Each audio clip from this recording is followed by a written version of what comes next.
Hi hello నమస్తే welcome to hit TV. నేను మీ anchor channel. ఈ రోజు మనతో పాటు సోషల్ యాక్టివిస్ట్ అలాగే పబ్లిక్ స్పీకర్ కృష్ణకుమారి గారు ఉన్నారు. కరెంట్ జరుగుతున్న ఇష్యూస్ మీద మేడం గారితో మాట్లాడదాం. నమస్తే మ్యామ్. మ్యామ్, ఇప్పుడు ఒక యాక్టర్ అయి ఉండి పవన్ కళ్యాణ్ గారి మీద రాహుల్ రామకృష్ణ ఒక ట్వీట్ పెట్టడం జరిగింది. ఆర్భాటాలు వద్దు, లెక్కలు మాట్లాడండి అని ఇండైరెక్ట్ గా ఒక ట్వీట్ పెట్టడం జరిగింది. దాన్ని మీరు ఎలా చెప్తారు మ్యామ్, వివరిస్తారు? ఇప్పుడు అతను అడిగిన ప్రశ్నలు సమంజసమైనవి. ఓకే, అతను అడగొచ్చా లేదా అన్నది పాయింట్. అవును. ఇప్పుడు అతను ఎందుకు అడగకూడదు అంటా నేను. ఓకే, ఎందుకంటే ఈ ప్రాంతానికి నేను రావద్దు అని చెప్పి అడగటానికి మీరెవరు? ఇది మీ అబ్బా జాగీరా అని అడిగాడు ఆయన. మరి అలాంటప్పుడు ఆంధ్రప్రదేశ్ లో జరిగే దాని గురించి అడగొద్దు అని ఎలా అంటాడు? అనలేడు కదా. అందుకు కరెక్ట్ గా రాహుల్ రామకృష్ణ ఆ విధంగా వచ్చాడనమాట. ఓకే, చాలా స్ట్రాటజికల్ గానే వచ్చాడు. సో మనం దాన్ని తప్పు పట్టడానికి లేదు. అతను అడిగింది కరెక్టే. అందుకని ఆ విషయంలో మనం ఏమి ఇలా అడిగాడేంటి అలా అడిగాడేంటి అని అనుకోవాల్సిన అవసరం ఏమీ లేదు. మరి కానీ కొంతమంది ఏంటంటే అతను పెట్టిన ట్వీట్ మీద రెస్పాండ్ అవుతూ అతనికి నెగిటివిటీగా మాట్లాడడం జరుగుతుంది. ఇది ఎంతవరకు కరెక్ట్ అంటారు? అంటే ఇప్పుడు పవన్ కళ్యాణ్ పైన ఎవరేం మాట్లాడినా సరే పవన్ కళ్యాణ్ కి సంబంధించిన జనసేన పార్టీకి సంబంధించిన వాళ్ళు ట్వీట్లు పెడతారు.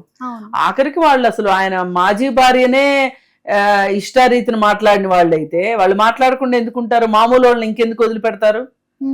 అందుకని చెప్పి ఇప్పుడు వాళ్ళ బాస్ ఏమైనా మాట్లాడొచ్చు, ఎవరినైనా మాట్లాడొచ్చు, ఎంతైనా మాట్లాడొచ్చు, కానీ వాళ్ళ మట్టుకు ఎవరు అనకూడదు. వాళ్ళదొక వితండవాదం, అదొక ప్రత్యేకమైన జాతి కింద రూపొందుతుంది ఆ జనసేన పార్టీ అనేది. అందుకని చెప్పి రాహుల్ రామకృష్ణ మాట్లాడిన దాంట్లో నేను ఏ విధమైన తప్పు నేను ఎంచదలుచుకోలేదు. ఎందుకంటే అతను ఏం అడుగుతున్నాడు? నీ శాఖలేంటి బాబు, ఈ రెండు నీ శాఖలే కదా, నీ శాఖల్లో జరిగే దాంట్లో ఏంటో చెప్పు.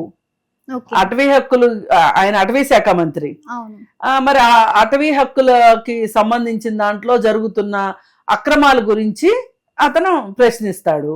అంటే అక్కడ లెక్కలంటే శాఖల గురించే మాట్లాడుతున్నట్టు అంతేగా, మరి ఆ శాఖల గురించే మాట్లాడుతున్నట్టు. ఓకే. రెండోది ఆయన గ్రామ సభలు అని చెప్పి నేను ఒక కొత్త కాన్సెప్ట్ తోటి వచ్చాను. ఆయన పంచాయతీరాజ్ శాఖ మంత్రి కూడా కదా, అందుకని గ్రామాలకు సంబంధించిన గ్రామ సభలకు సంబంధించి నేను ఒక నూతన తరహా ఆలోచన విధానాన్ని తీసుకొచ్చాను అని చెప్తున్నాడు. దానివల్ల ఏం లాభం జరిగింది చెప్పు అని అడుగుతున్నాడు. మరి రెండు ఆయన శాఖల గురించి ఆయన్నే అడిగారు, తప్పేముంది? ఆయన ఇప్పుడు అడగొద్దు అనటానికి లేదు, నువ్వు ఎందుకు అడిగావు అనటానికి లేదు. ఇష్టమైతే సమాధానం చెప్తారు, లేకపోతే లేదు. జనాల కోసమే వీళ్ళు ఫైట్ చేస్తున్నా ఎందుకు రాహుల్ రామకృష్ణని ఇంతగా నెగిటివ్ చేస్తున్నారంటారు? అది ఇప్పుడు ఎవరి దగ్గర వాళ్ళ సోషల్ మీడియా ఎవరి చేతుల్లో ఉంటే వాళ్ళు ఏమైనా చేయగలుగుతారండి. వాళ్ళకి సోషల్ మీడియా ఉంది, వాళ్ళకి అధికారం ఉంది, డబ్బు ఉంది, సోషల్ మీడియా వాళ్ళ చేతిలో ఉంది. వాళ్ళు వాళ్ళని కాదన్న వాళ్ళని వాళ్ళు ఏమైనా మాట్లాడగలరు. ఇప్పుడు నన్ను ఎన్ని బూతులు మాట్లాడతారు? ఆల్రెడీ చాలా మాట్లాడేశారు, నేనేం పట్టించుకోను అనుకోండి, అది వేరే విషయం. మరి ఇప్పుడు మనం అంటూ మాట్లాడిన తర్వాత ఆహా ఓహో అని దీవించే వాళ్ళు ఉంటారు కింద. మా ఆయుష్ కూడా పోసుకుని నువ్వు బతకాలమ్మా అని మాట్లాడే వాళ్ళు ఉంటారు. గాడ్ బ్లెస్ యూ అని ప్రతి వీడియో కింద ఉంటది నాకు.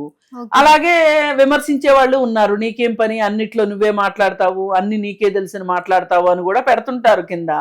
సరే, నాకెంత తెలుసో నాకు తెలిసిన మేరకే నేను మాట్లాడతాను తప్పితే తప్పులైతే మాట్లాడను ఎప్పుడు. ఒకవేళ ఇన్ కేసు ఒక్కోసారి పొరపాటున కొంచెం రాంగ్ ఇన్ఫర్మేషన్ ఇస్తే కూడా మళ్ళీ ఇంకో సందర్భం చూసుకుని రైట్ ఇన్ఫర్మేషన్ ఇస్తా. నేను ఆ పలానా అప్పుడు నేను రాంగ్ మాట్లాడాను అంటే దానికి సంబంధించింది. ఇప్పుడు ఒకసారి జర్నలిజంకి సంబంధించి ఒక జర్నలిస్ట్ గురించి మాట్లాడుతూ నేను పేరు తప్పు చెప్పాను.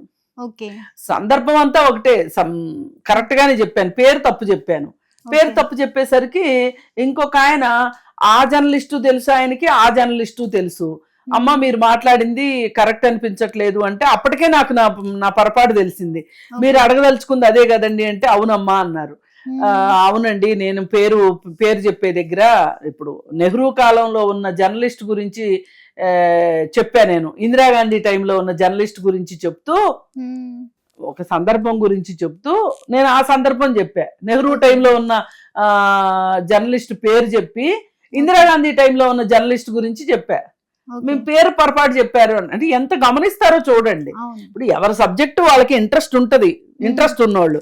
కానీ కొంతమంది అసలు మనం ఏం మాట్లాడామో కూడా వినుకోకుండా కామెంట్లు పెట్టేస్తా ఉంటారు. తమ్మునేల్స్ చూసి కామెంట్స్ పెట్టేవాళ్ళు కూడా చాలా మంది ఉన్నారు. అలాగే రాహుల్ రామకృష్ణకు కూడా అలాంటి వ్యతిరేకత వచ్చి ఉండొచ్చు. కానీ ఏది ఏమైనా రాహుల్ రామకృష్ణ ధైర్యానికి మెచ్చుకోవాలి. అతను ఒక తెలంగాణ వాదిగా మాట్లాడాడు.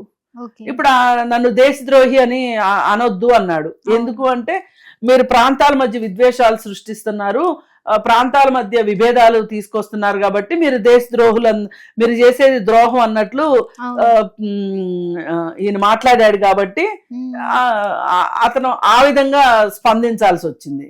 తర్వాత ఇతను కూడా ఒక మాట మాట్లాడడం జరిగింది, నా వల్లే ప్రాబ్లం అయితే వెళ్ళిపోతా అని చెప్పి ఆ ట్వీట్ ని మళ్ళీ తీసేయడం జరిగింది. ఎందువల్ల మళ్ళీ తీసేశారంటారు? ఎవరు నా వల్లే అని? రాహుల్ రామకృష్ణ. నా వల్లే ప్రాబ్లం అయితే నేను వెళ్ళిపోతా అని అతనిది ఒక మూవీ డైలాగ్ ఉంది, బాగా ఫేమస్ అది. దాన్ని వాడుతూ ఆ ట్వీట్ ని డిలీట్ చేయడం జరిగింది. ఎందువల్ల అంటారు? అంటే ఎవరి దగ్గర నుంచో ఫోన్లు వచ్చి ఉంటాయి. ఓకే, అతనికి ఏమైనా బ్లాక్ మెయిల్ కాల్స్ ఏమైనా వచ్చి ఉంటాయి. అంటే నిజం మాట్లాడితే బ్లాక్ మెయిల్స్ చేస్తూ ఉంటారంటారా? ఇప్పుడు అధికారం ఉన్నోళ్ళు ఏమైనా చేస్తారండి. ఇప్పుడు పవన్ కళ్యాణ్ అంటే ఎక్కడో బీజేపీ వాళ్ళకి తగులుతుంది దెబ్బ. ఎందుకంటే ఆయన బీజేపీ ఒకటి కాబట్టి. అప్పుడు బీజేపీ వాళ్ళు ఎవరన్నా ఇప్పుడు తెలంగాణలో వచ్చిన ఇబ్బంది ఏంటి అంటే పవన్ కళ్యాణ్ రావాలి, తెలుగుదేశం రావాలి, ఇక్కడ బీజేపీతో జత కట్టాలి, ఈ ముగ్గురు కలిసి పోటీ చేసి గెలవాలి, హైదరాబాద్ కార్పొరేషన్ ఎలక్షన్స్ ని గెలవాలి, అది వాళ్ళ ఉద్దేశం. ఆ దీంట్లోనే వీళ్ళు ఏం చేస్తున్నారు అంటే ఈ జిహెచ్ఎంసీ ఎలక్షన్స్ గెలవటం కోసమే లక్ష్యంగా ఇప్పుడు పవన్ కళ్యాణ్ వద్దామని చూస్తున్నాడు. అందుకే పవన్ కళ్యాణ్, ప్రకాష్ రాజ్ మాట్లాడినా వీళ్ళకి కోపం వస్తుంది, రాహుల్ రామకృష్ణ మాట్లాడినా కోపం వస్తుంది, ఎవరు మాట్లాడినా కోపం వస్తుంది. ఇప్పుడు నన్ను ఏమీ చేయలేరు కాబట్టి, ఎందుకంటే నాకు వ్యాపారాలు లేవు, లేకపోతే నాకు వృత్తులు లేవు, ఏమీ లేవు కాబట్టి నేను మాట్లాడతాను, తిట్లతో సరిపెడతారు. హిట్ టీవీ యాప్, ఇందులో short news, live news, entertainment shows, movies, digital magazines తో పాటు మీ జిల్లా వార్తలను కూడా ఫ్రీగా చూడొచ్చు. ఇంకెందుకు ఆలస్యం, వెంటనే హిట్ టీవీ యాప్ ని డౌన్లోడ్ చేసుకుని ఫ్రీగా ఎంటర్టైన్మెంట్ పొందండి. Hit TV app, hit TV app, please download hit TV app. Hit TV app ని ఫ్రీగా డౌన్లోడ్ చేసుకుని ఎంజాయ్ చేయండి. మీకు నచ్చిన ఎంటర్టైన్మెంట్ కోసం హిట్ టీవీ యాప్ ని ఫ్రీగా డౌన్లోడ్ చేసుకుని ఎంజాయ్ చేయండి. హిట్ టీవీ యాప్ ని డౌన్లోడ్ చేసుకుని ఆస్వాదించండి, ఆశీర్వదించండి. ఇంతమంది సెలబ్రిటీలు హిట్ టీవీ యాప్ ని డౌన్లోడ్ చేసుకోండి అని చెప్తున్నారంటే ఎంత మంచి యాప్ ఆలోచించండి. అమెరికా అమెరికా అమెరికా అమెరికాలో చదవాలనుకునే వాళ్ళకి విశ్వసనీయమైన పేరు మన శౌర్య కన్సల్టెన్సీ. UK లో 1 year masters, UK లో 1 year masters, 2 years work permit up to 5 years visa. Contact Saurya Consultancy.